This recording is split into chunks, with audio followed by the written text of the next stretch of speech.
아멘. 오늘은 우리가 알아야 할 것들이라는 제목으로 말씀을 나누도록 하겠습니다. 오늘부터 이제 창세기부터 시작해 가지고요. 그 성경 말씀에서 우리가 이제 뭐 깊이 있는 말씀 이런 게 아니라 기본적으로 알아야 되는 말씀. 그 어린이들 설교 시간에 아이들에게 꼭 가르쳐 줘야 되는 것들. 이 말씀이 어떤 뭐 내면에 깊이 있는 뭐 의미 이런 것보다는 먼저 이 말씀을 통해서 우리가 먼저 알아야 되는 것들, 그런 것들을 좀 이렇게 생각해 보려고 오늘 첫 번째 시간으로 우리가 알아야 될 것들이라는 제목을 정해 봤습니다. 제가 거의 뭐 10몇 년 만에 처음으로 지난주에 이제 온라인으로 집에서 예배를 드려보니까 아까 전에 광고 시간에 얘기했던 것처럼 첫 번째는 이거 예배가 되게 집중이 안 된다. 일어서고 앉고 뭐 이렇게 하지만 그게 이렇게 되게 일주일에 한 번 정도는 이렇게 우리가 교회라고 하는, 물론 뭐 우리가 어느 곳에 있든지 간에 거기서 예배 드리면 하나님이 신령과 진정으로 드리는 예배를 다 받아주시지만 우리의 연약함 때문에 이렇게 모여서 예배 드리는 시간이 최소한 일주일에 1시간은 돼야, 그래서 그렇게 모여서 뭔가 좀 같이 찬송하고 뭐 이런 게 되게 중요하겠구나라는 생각을 지난주에 했거든요. 저는 뭐 코로나가 한창일 때도 저 혼자 여기서 이제 예배를 드렸으니까 그런 느낌을 못 받다가 지난주에 제가 걸려가지고 집에서 이제 예배를 드려보니까 그런 생각이 막 드는 거예요. 이래가지고 이게 목사도 이렇게 집중이 안 되는데 교인들이 집중이 될까? 뭐 물론 우리 집은 애도 있고 이래서 애들도 막 뛰어다니고 막 이렇게 해서 더 그런 것도 있겠지만 집에서 이렇게 가족들끼리 있는데 뭐 또 게다가 또 가족들이 또 교회 안 다니는 사람들이 있으면 혼자서 거기서 내가 찬송 부르면서 TV로 하는 것도 아니고 어떤 사람은 또 핸드폰 보고 이렇게 해서 예배가 될까? 이런 생각이 좀 들었어요. 그리고 또 어떤 생각이 들었냐면 말씀이 되게 어렵다 이런 생각이 들었어요. 어렵다. 설교가 되게 어렵구나. 다른 사람이 하는 걸 제가 들으니까 이게 무슨 얘기인지는 왜 모르겠어요. 저도 목사고 이제 그 본문이니까 그 본문을 가지고 무슨 얘기를 하려고 하는구나라는 걸 알죠. 근데 알고 듣는데도 말이 어려운 거예요. 그래서 곰곰이 생각을 해봤어요. 왜 목사들이 설교하는 게 이렇게 어렵게 들릴까? 목사들이 설교하는 게 어렵게 들리는 이유에 대한 답을 제가 어떻게 찾았냐면요. 목사들은 기본적으로 이제 아는 것, 기본적으로 무슨 뭐 교회 나오면 이렇게 아는 것을 이야기하기보다는 기본적으로 안다고 하는 것을 전제로 그것보다 더 깊이 있는 의미들을 이렇게 이제 전해주려고 하는 생각들이 있어요. 이미 목사들은 잘 알고 있으니까 이 정도는 성도들이 알겠지라고 하는 그 위에서 그것보다 좀 더 깊이 있고 있는 내용이 없을까? 요걸 이제 찾는 거예요.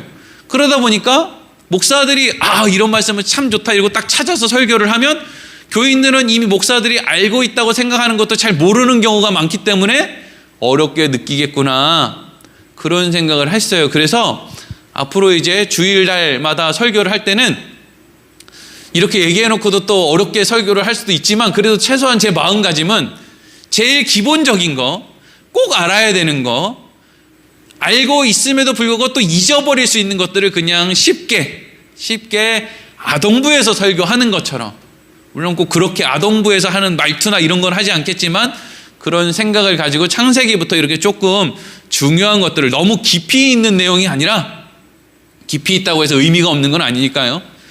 분명히 알아야 되는 것들을 이렇게 이제 먼저 좀 설명을 하는 시간을 가져야 되겠다라고 하는 생각을 해봤습니다. 그래서 오늘부터 이제 창세기 말씀으로부터 시작해서 중요한 것들을 이렇게 이제 하나하나 요런 내용은 요런 게 중요합니다라고 하는 것을 이렇게 이제 짚어가면서 주일날 말씀을 전하게 될 텐데, 이제 오늘부터는 이제 창세기 말씀이 시작돼요. 오늘 특별히 우리가 창세기 1장 1절에서 5절까지 말씀을 읽었는데 하나님이 천지를 창조하신 것에 대한 기록이에요. 그렇죠? 여러분 창세기 1장은 대부분 사람들은 다 읽어봤을 거예요. 아마 외우시는 분들도 많을걸요? 창세기 1장 1절 대부분 다 외우잖아요. 어떻게 돼 있어요? 태초에 하나님이 천지를 창조했다. 뭐 이 정도는 우리 다 외우고 있는 거죠. 그러면 왜 태초에 하나님이 천지를 창조하셨다라는 이야기를 창세기라고 하는 책 제일 앞에 기록하게 됐을까? 이런 거를 이제 우리가 가장 기본적인 걸 생각해 봐야 되는 거예요. 창세기는 누가 기록을 했느냐? 모세라고 하는 사람이 기록했어요. 창세기는 모세가 기록했어요. 모세 오경이라는 책이 있어요. 모세가 기록한 것으로 보이는 5가지의 책. 창세기, 출애굽기, 레위기, 민수기, 신명기 이 5가지는 모세가 썼다는 거예요. 모세가. 그러면 이제 우리가 조금 이해가 안 되는 게 있어요. 천지가 창조될 때 모세가 있었나? 이렇게 생각해 볼 수 있죠. 그때 모세가 살았어요? 안 살았어요? 안 살았죠. 모세가 태어나기도 훨씬 전부터, 모세가 태어나기 수천 년 전에 세상이 창조된 거예요. 그럼 모세는 도대체 어떻게 알고 창세기라고 하는 책을 적었을까? 이런 생각을 이제 할 수 있잖아요. 도대체 모세가 어떻게 알고? 2가지예요, 2가지.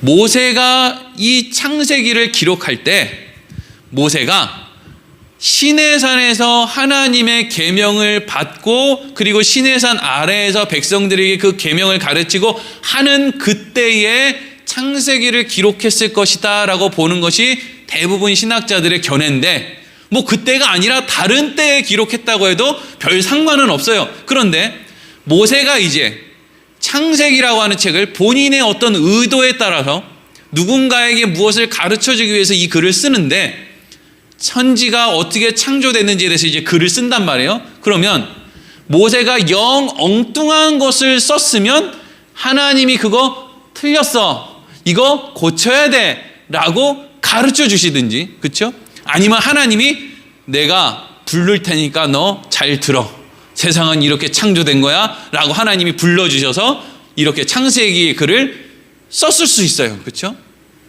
그리고 또 어떤 식으로 또 쓰여졌을 수 있냐면, 하나님이 이 세상이 어떻게 창조되었는지를 아담에게 가르쳐주고 그 아담은 또 아담의 자손에게 가르쳐주고, 꼭 옛날 할아버지 할머니들이 손자들에게 옛날 이야기를 해주듯이 구전으로 하나님이 천지를 창조한 거에 대한 그 이야기가 이렇게 이어져 내려간 거죠.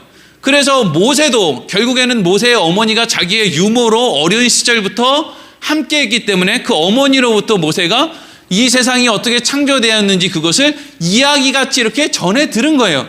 근데 그것이 모세만 알고 있었던 게 아니라 대부분의 이스라엘 백성들은 이미 이 이야기를 알고 있었을까요? 모르고 있었을까요?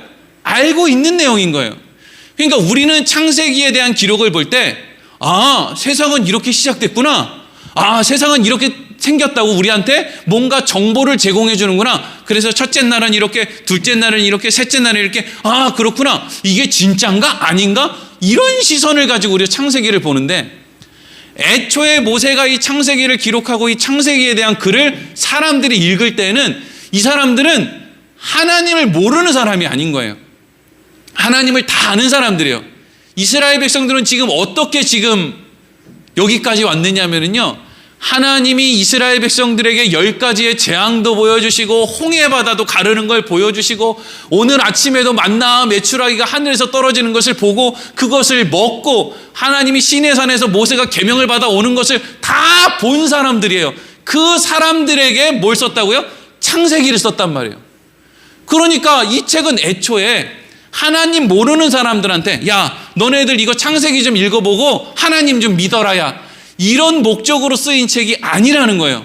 오늘 아침에도 하나님이 주시는 만나와 메추라기를 먹은 그 이스라엘 백성들에게 모세가 무엇인가를 좀 가르쳐 주려고 쓴 책이 창세기의 책이라는 것이죠.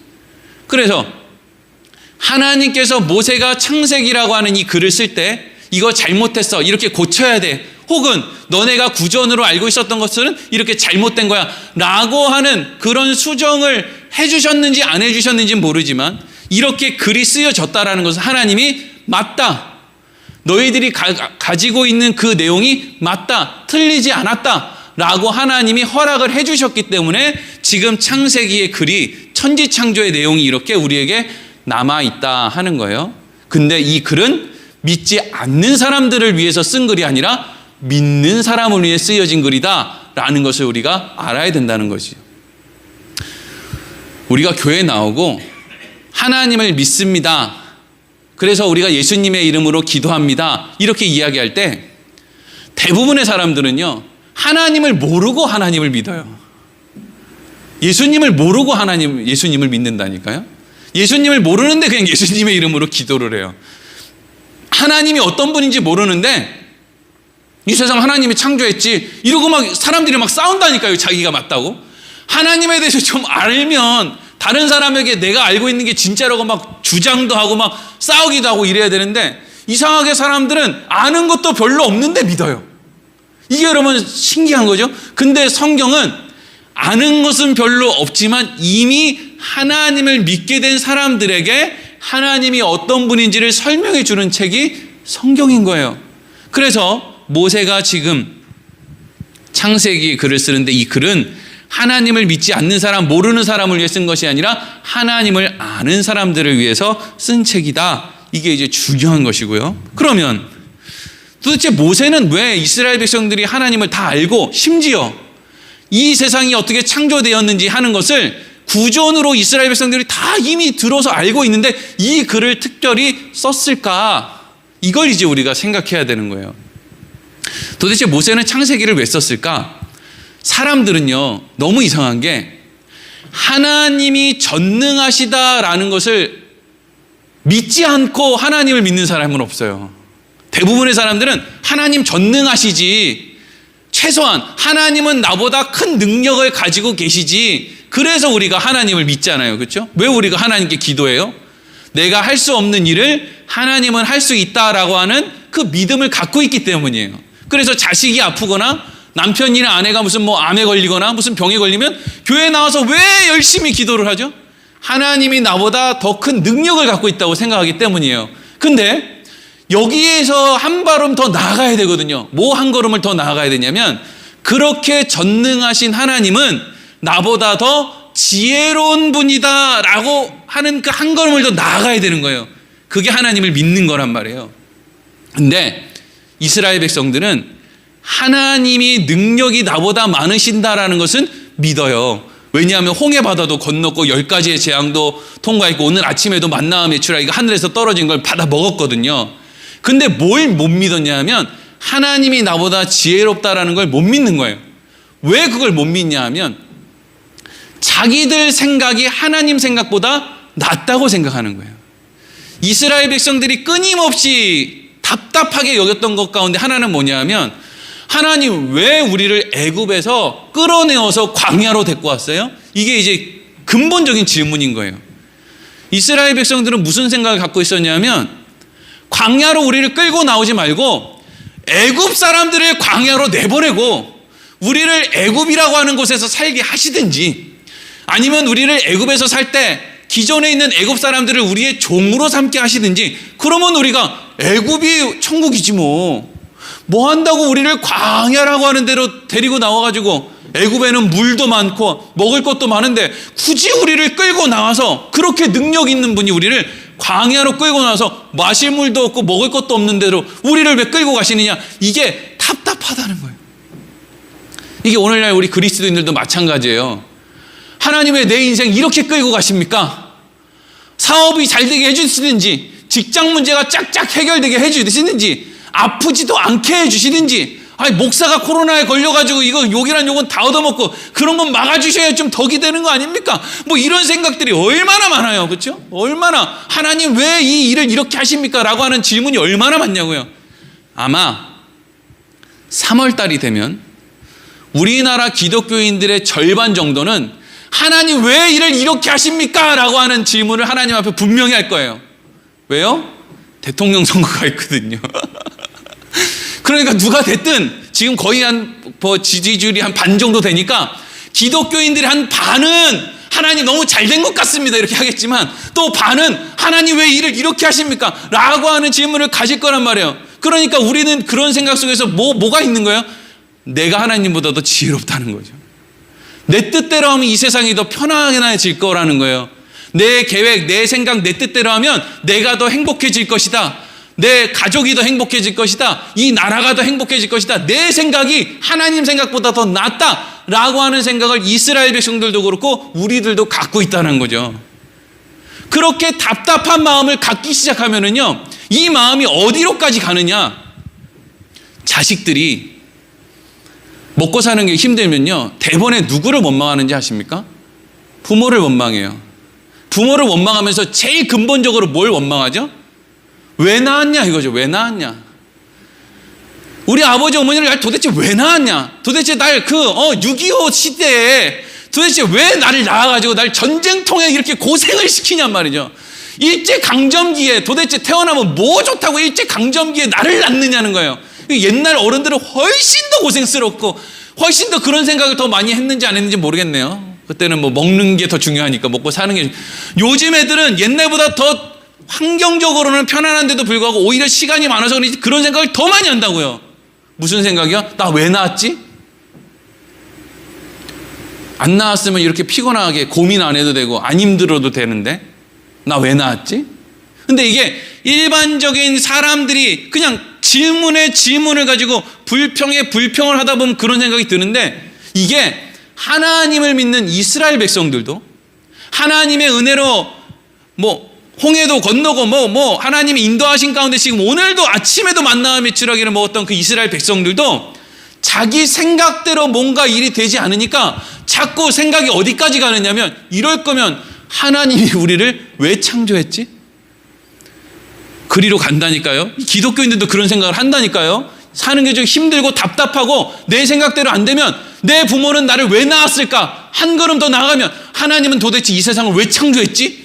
이 지긋지긋한 거, 아예 아무것도 모르고 안 태어났으면 눈 꽉 감고 그냥 아무것도 아니면 무로 돌아가면 나 이렇게 고민 안 해도 되는데 도대체 하나님은 날 왜 만들었지? 이런 질문을까지 간단 말이죠.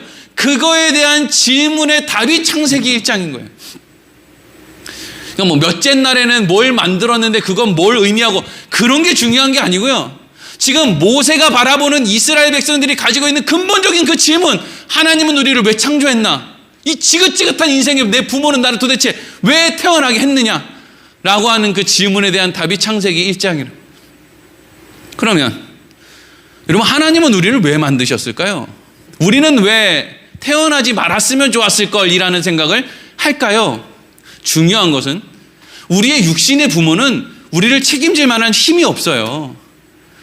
그래서 육신의 부모는 우리를 일제시대에 막 태어나게 했건 6.25 전쟁통에 태어나게 했건 일단 낳아놓으면 그걸 책임질 능력이 인간의 부모에게는 없다고요. 그런데 우리의 하나님, 우리의 창조자이신 하나님 아버지, 하나님을 알고 믿게 하신 우리의 주인 되신 하나님은요, 전능하시다는 거예요. 그래서 하나님이 우리를 창조하신 이유는 우리에게 가장 좋은 것을 주기 위해서 우리를 창조하셨다는 것인데, 중요한 것은 우리가 그것을 못 믿는다는 거죠. 하나님이 우리를 위해서 얼마나 좋은 걸 주실 분인지를 알아? 그걸 알면 우리는 우리가 이 세상에 태어나는 것, 이 세상에서 살아가는 것, 이 모든 것들이 다 기쁘고 감사하고 고마워야 되는 거야. 그런데 하나님을 믿는 사람들도 왜 도대체 하나님이 이 세상을 창조하신 거야? 라고 하는 질문을 가지고 살아야 되느냐? 하나님이 우리에게 얼마나 좋은 것을 주실 분인지를 못 믿고 있기 때문이라는 거예요. 그래서 창세기가 이렇게 시작돼요. 오늘 1절 말씀 읽어보겠습니다. 시작. 태초에 하나님이 천지를 창조하시니라. 아멘. 우리는 불신자들이 보았을 때 태초에 하나님이 천지를 창조하셨다라고 하는 글을 보면, 뭐야, 태초에 하나님이 천지를 창조했다고? 증거가 어디 있어? 이거 누가 알아? 우연히 생겼는지 하나님 했는지, 창조설이 맞는지, 진화론이 맞는지, 도대체 뭐가 맞는 거야? 이런 눈으로 보는 건 이 성경을 애초에 기록했을 때 그런 눈으로 보는 게 아니에요.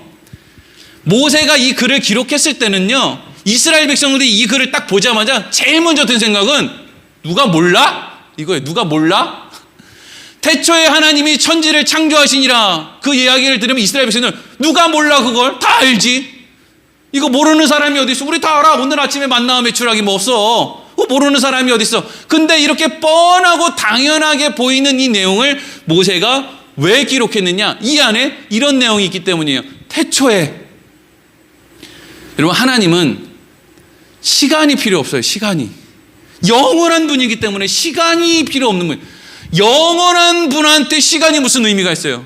우리 같이 100년 있으면 죽을 사람들에게는 시간이 필요하죠. 늙어간다, 뭘 자꾸 잊어버린다, 옛날에 내 꽃다운 청춘은 어디 갔나. 이건 영원하지 못한 사람들에게 필요한 거예요. 그런 생각들이죠. 근데 하나님은 시간이 필요 없어요. 영원하시거든요. 근데 하나님이 어느 순간 그 태초라고 하는 그때 시간을 만드신 거예요. 시간. 태초라고 하는 그것은 시간의 시작을 이야기하는 거예요. 시간이라는 것이 시작했다. 그런데 그 시간이 누구 때문에 시작됐느냐? 하나님이 창조하신 하나님의 자녀들을 위해서 이 시간이라는 것이 창조되었다. 이걸 지금 선언하고 있는 거예요. 뭐 믿어달라. 뭐 하나님이 이렇게 증거가 분명하니까, 예수 그리스도의 부활의 증거가 이렇게 많으니까 제발 좀 여러분 믿어주실래요? 우리가 코로나 때 교회가 이렇게 조심하고 잘하니까 세상 사람도 우리 잘하죠. 그러니까 우리가 믿는 하나님 좀 여러분들 좀 믿어주실래요? 이래가지고 되는 게 아니에요. 이 하나님을 믿는다라는 것은 하나님의 은혜로부터 시작되는 것이지 우리의 뭐 열심으로 그게 되어지는 게 아니란 말이에요. 이미 하나님을 믿고 있으나 도대체 하나님은 우리를 왜 창조하신 거야? 라고 하는 답답한 마음을 가진 사람들에게 지금 모세가 뭘 얘기하는 거예요? 야, 이 시간이, 인간의 역사가, 이 세상의 모든 것이 다 너를 위해서 만들어진 거야. 이게 다 너 때문에 만들어진 거라고. 그걸 알고 세상을 좀 봐. 이렇게 이제 말씀이 시작되고 있다는 거예요. 그리고 이어서 2절, 3절 읽겠습니다. 시작. 땅이 혼돈하고 공허하며 흑암이 깊음 위에 있고 하나님의 영은 수면 위에 운행하시니라. 하나님이 이르시되 빛이 있으라 하시니 빛이 있었고. 아멘. 2절 띄워주세요. 땅이 혼돈했다. 그러니까 하나님이 세상을 창조하시기 전에, 하나님이 어떤 시작점을 만들기 전에, 이 전에는 세상이 어땠냐? 땅이 혼돈하고 공허하고 흑암이 깊음 위에 있고 뭐 하나님의 영은 수면 위에 운행했다. 이걸 있잖아요. 모세가 이스라엘 백성들에게 무엇을 설명하기 위해서 이것을 썼다라고 하는 생각이 없이 그냥 이 글을 딱 보고 이 글을 좀 연구해 봐야 되겠다 라고 하는 생각으로 창세기 1장 2절을 보면은요, 어떤 생각이 드냐면 하나님이 세상을 창조하시기 전에도 세상에 뭔가가 있었네, 이런 생각을 하게 돼요. 그렇잖아요. 땅이 혼돈했지만 어쨌든 땅이 있었고, 공허했지만 공간이 있었고, 뭐 수면도 있었고 어두움도 있었고 뭐 있었네. 그래서 초대교회의 영지주의자들이라는 사람들은 그럼 우리가 믿는 하나님보다 더 대단한 신이, 그 혼돈 속에 있는 땅과 공간과 수면을 만드는 신이 또 따로 있나 보다, 이런 쓸데없는 고민과 연구를 하는 사람들이 있어요. 그러니까 그 사람들은 지금 무엇에 대한 관심이 없냐면, 모세가 이 글을 뻔히 하나님을 믿고 있는 이스라엘 백성들에게 왜 이걸 썼냐, 다 알고 있는 내용을 왜 이렇게 글로 남겼느냐, 이거에 대한 이해가 없기 때문에 그런 거예요. 그러면 도대체 모세는 땅이 혼돈하고 공허하며 흑암이 깊음 위에 있고 하나님의 영은 수면에 운행했다 라고 하는 이 글을 도대체 왜 기록했을까요? 그리고 바로 넘어가면 3절 보면 그때 하나님이 뭐라 그래요? 하나님이 이르시되 빛이 있으라 하시니 빛이 있게 되었다. 이 말을 도대체 모세는 왜 기록했을까요? 이것 때문이에요. 뭐예요? 하나님은 아무 생각 없으신 분이 아니다라는 거죠. 하나님은 지혜로운 분이라는 거예요. 하나님은 너네들이 생각하는 것처럼 답답한 분이 아니라는 거예요. 하나님은 너희들을 사랑하셔서 너희를 위해서 시간을 만드시고, 그리고 그 시간 속에서 이 세상을 질서정연하게 아름다운 모습으로, 바른 모습으로, 하나님의 선함으로, 여기에 나오는 빛은 반짝반짝거리는 빛을 얘기하는 거 아니에요? 이 세상의 광명체들은 넷째 날 만들어져요. 넷째 날. 여기 나오는 빛은 질서를 의미해요. 질서, 정의, 질서, 도, 말씀, 이런 것들을 다 통틀어서 빛이라고 하는 거예요. 그러니까 하나님은 이 혼돈스러운 세상 속에서 빛이라고 하는 질서를 만들어내실 수 있는 지혜로운 분이시다. 그러니까 너희들이 지금 하나님은 힘은 있지만 도대체 나보다는 지혜롭지 않은 것 같아, 내 뜻대로 하는 게 훨씬 더 옳은 것 같아 라고 하는 생각을 사는 사람들에게 지금 모세는 2절 3절 말씀을 통해서 뭘 가르쳐 주는 거예요? 하나님이 지혜로워. 너네가 지혜로운 게 아니야. 하나님이 다 뜻이 있어. 하나님은 질서가 뭔지를 알아. 그런데 왜 너희는 그걸 모르면서 마치 너가 하나님이라도 된 것처럼 그렇게 생각하느냐는 거예요. 우리는 지구 반대편에서 무슨 일이 일어나는지, 남극이나 북극에서 무슨 일이 일어나는지, 우리가 오늘 나 편하자고 함부로 어떤 일을 하면 남극이나 북극에 있는 빙하가 녹아서 몇 년 있으면 이 수면이 높아지고 이런 거 생각 안 한단 말이죠. 그냥 오늘 나 먹고 배 따드리고 등 따시고 그러면 좋다는 거예요. 근데 하나님은 그걸 뛰어넘는 질서와 정의와 이 세상의 모든 걸 주관할 수 있는 지혜로운 분이야. 그분이 이 세상을 창조하셔서 라고 하는 그걸 지금 모세가 이스라엘 백성들에게 가르쳐 주는 거예요. 하나님이 왜 애굽에서 너희를 꺼냈는지 모르겠지. 너희들은 거기가 훨씬 더 편한데 왜 하나님이 거기서 살게 하지 않고 너희를 고난의 광야로 데리고 나오는지 모르겠지. 근데 하나님이 아무런 계획 없이 하는 게 아니라 그게 너희에게 훨씬 유익하기 때문에 그 일을 하고 있는 거야 라고 하는 거죠. 그리고 나서 창세기의 말씀이 어떻게 기록됩니까? 순서대로, 과정 속에서. 여러분 생각해 보세요. 하나님이 왜 첫째 날 뭐 만들고 둘째 날 뭐 만들고 셋째 날 뭐 만들고 이걸 왜 그렇게 합니까? 전능한데. 한순간에 다 만들면 되잖아요. 한순간에 빛부터 인간까지 한순간에 쫙 다 만들고 좋았더라. 첫째 날이더라. 하나님 대단하네. 역시 첫째 날에 싹 다 이루시네. 이렇게 하면 될 거 아니에요. 근데 왜 하나님이 굳이 첫째 날, 둘째 날, 셋째 날, 넷째 날 이래가지고 6일 동안에 천지를, 그것도 막 첫째 날에 빛 만드니까 넷째 날엔 해달별 만들고, 둘째 날엔 공간을 만드니까 다섯째 날에는 공간에 날아다니는 새들 막 만들고, 셋째 날에는 육지를 만드니까 여섯째는 이렇게, 왜 이렇게 딱딱 정확하게 마치 무슨 공식처럼 계획된 대로 왜 그렇게 천지를 창조하셨는 거냔 말이에요. 하나님은, 시간을 만드신 하나님은 인간의 과정을 통해서 역사하신다는 걸 가르쳐 주는 거예요. 과정이 필요하다는 거예요. 과정. 인간들은요 과정을 하고 싶지 않은 거예요. 뭐만 하고 싶어요? 결론을 내놓으라는 거죠. 결론을. 기도 열심히 할 테니까 병에서 끙끙 앓는 시간, 그래서 끙끙 앓을 때 나한테 섭섭하게 하는 사람이 나한테 하는 말을 듣는 시간, 뭐 이런 거 다 구질구질한 시간은 전부 집어치워버리고 그냥 결론만 내놓으라는 거예요. 그게 여러분 대부분의 종교인들이 기적을 원하는 것이 그런 거죠. 다른 집 애들은 5살, 6살 때부터 영어를 배우고 수학을 하고, 다른 집 애들은 하루에 3, 4시간씩 자면서 열심히 공부를 하는데, 우리 집에는 하루에 13시간씩 퍼질러 자면서도 내가 열심히 기도하면 걔보다 우리 애가 더 좋은 결과를 얻게 달라는 거예요. 과정도 없이. 그게 많은 종교인들이 가지고 있는 생각이에요. 이스라엘 백성들도 그거 하고 싶다라는 거예요. 그냥 애굽의 주인이 되게 해달라는 거예요. 애굽의 주인으로서 전 세계의 중심에 서 있는 훌륭한 나라로서, 하나님의 제사장 국가로서 국민 한 사람 한 사람이 문화가, 또 법이, 생각이 어떻게 온전한 과정으로 먼저 서고 난 다음에 나라가 어떻게 되느냐, 이건 생각 안 하고 애굽을 우리가 주시고 세상에서 우리가 군림하고 뭐 그러면 되는 거 아니야? 요 생각만 갖고 있는 거예요. 그러니까 모세가 지금 창세기를 통해서 뭐라는 거예요? 하나님은 과정을 통해서 하나님의 계획을 이루신다. 하나님은 아무런 계획도 생각도 없는 무식한 분이 아니다.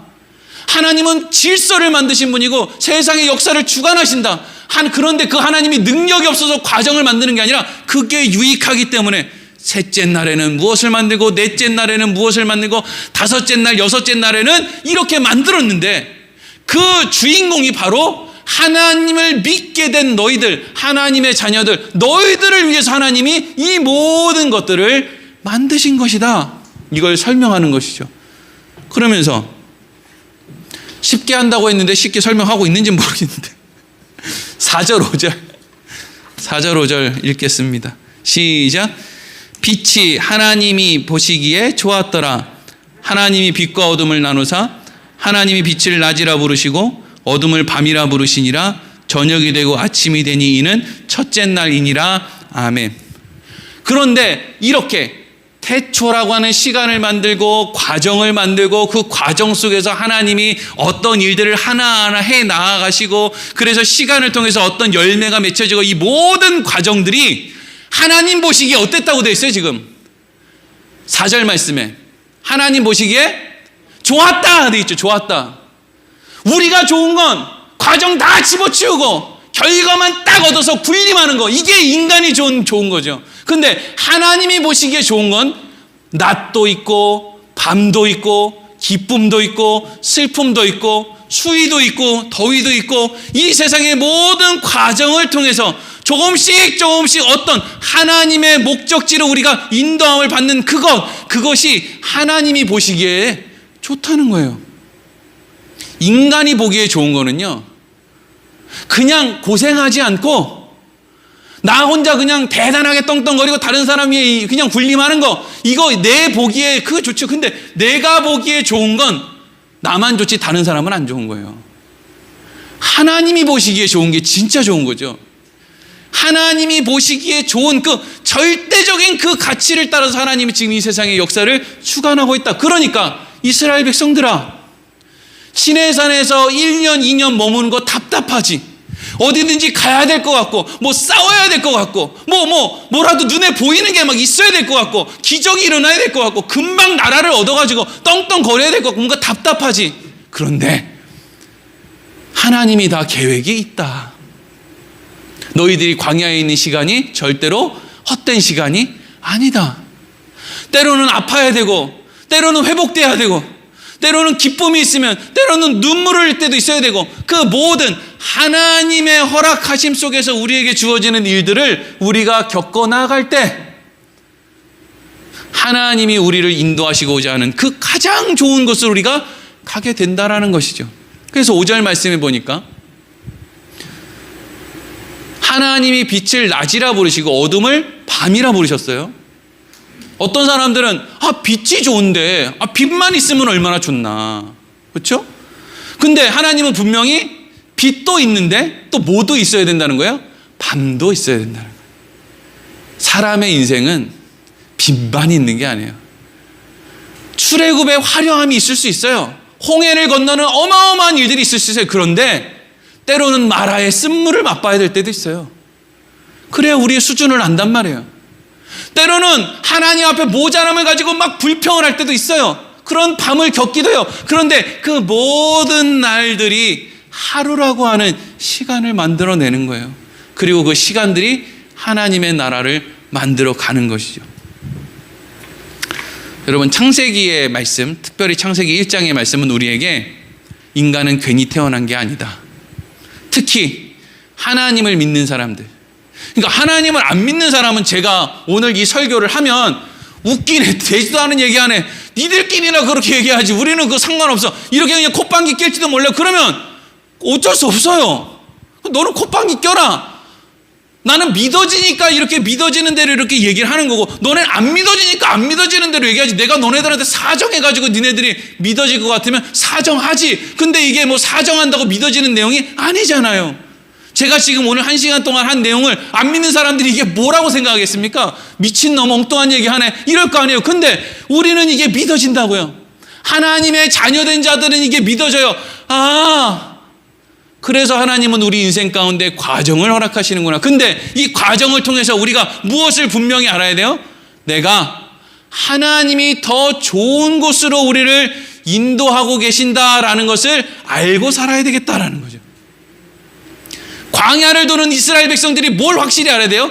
하나님은 우리에게 가나안이라고 하는 곳을 준비하고 계신다.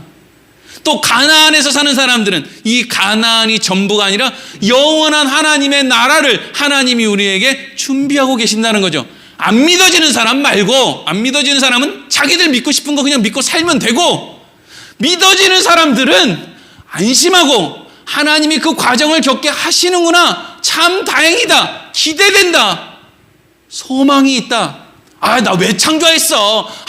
우리 아버지 날 왜 낳았어? 이리로 가는 게 아니라 감사하다, 기대된다. 나한테 얼마나 좋은 거, 아름다운 걸 주시려고 나한테 하나님 이렇게 하셨나? 정말 기대된다. 여러분, 이게요, 하나님을 믿노라 하는 사람들의 마음의 중심에 있어야 된다고.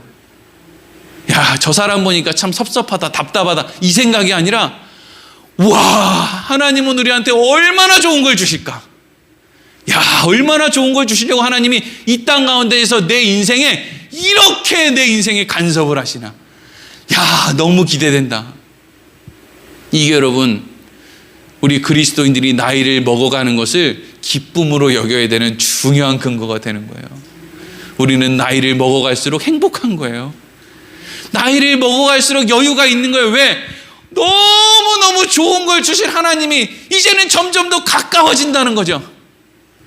그게 우리 기독교인들의 기쁨이고 행복이에요. 오늘 말씀 이렇게 마치도록 하겠습니다. 기도하겠습니다.